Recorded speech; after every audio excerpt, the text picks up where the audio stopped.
Alrighty guys, welcome back to the channel. Today we are going to be installing the Boosted Bus's new K&N Performance Intake. I'll go through and I'll show the installation process. My tripod isn't working today, so the video stableness won't be as good as usual. But I got this on Stage 3 Motorsports. It was $300 and can't wait for the differences. So let's get to it.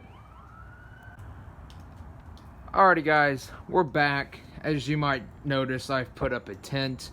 If you can't tell, it started raining here, and you don't want to get those new performance parts wet, including the engine bay. So we'll go through. We have some hose adjusters, seals. This is for the filter. Sorry, guys, can't even see what's going on. Clamp adjusters, or clamp fittings, if you will. This is adjuster for the air intake. We have some seals and hoses. Here are clamps. We got some super glue and some hardware. K&N was real nice. Product information. Got the good old K&N sticker. We have the upgraded intake tube. And we have the intake bracket. Now in here, let's see if I can get this done with one hand. Oh yeah, get it open. We will see the enormous air filter. That's my hand for comparison. This is truly and this is a freaking huge air filter. So I'll start undoing things over here. I'll show you guys what I'm talking about. We just have a couple clamps to undo in here. I already have taken this off and to see how easy it was. This is our oxygen, our airflow sensor. There's a clamp here, there's a clamp here, and there's a clamp right down in here. And then you just slide these off here and here, take the box out, and then put this fitting in place of that, and it's simple as that.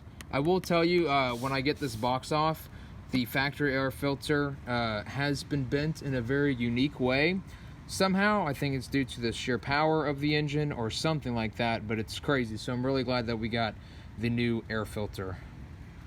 I've gotten the old housing off, the tube here and here. This one was the hardest to unclamp by far, but I just got a 7 mil, I think that's what it is, extended bit. I had take this one off first because then it makes this more easy to move around. But on the filter, what I was talking about is this, it's completely bent.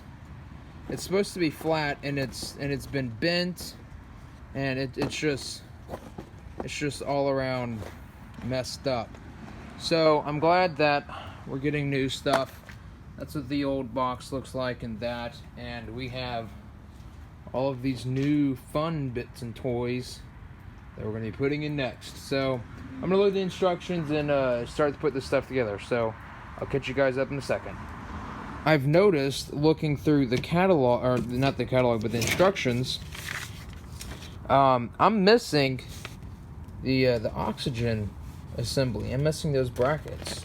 Unless I've misplaced them or overlooked them, they're not in this box, which is a slight concern, but I'll just call them and ask them about and ask them to bring it. But this is what we have so far. We installed our adapter clamp.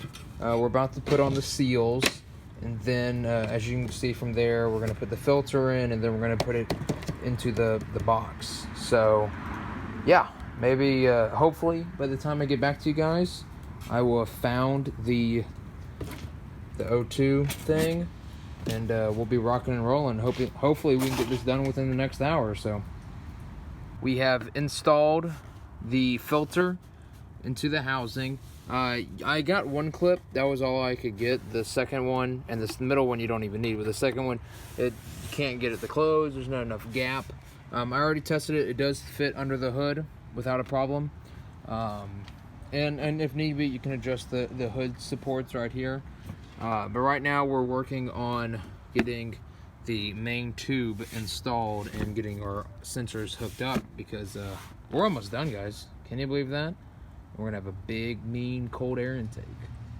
It's actually been 2 weeks since the last video of me installing it, because the air temperature sensor adapter GAT didn't work, or excuse me, it didn't work. It didn't come in the box, so I had to call K&N. At first they called stage 3.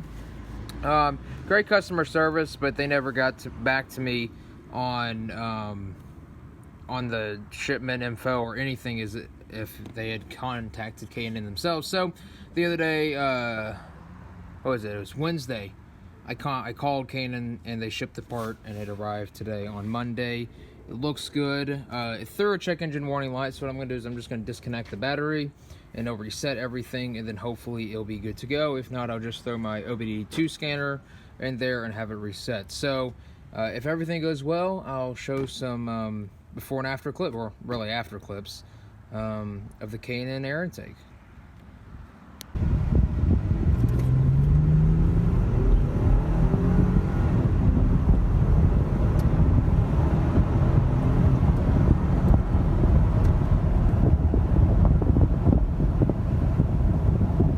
Clip.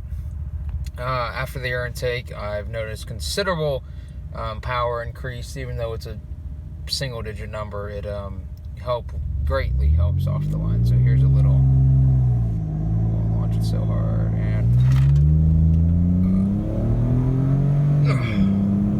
really puts you back in your seat,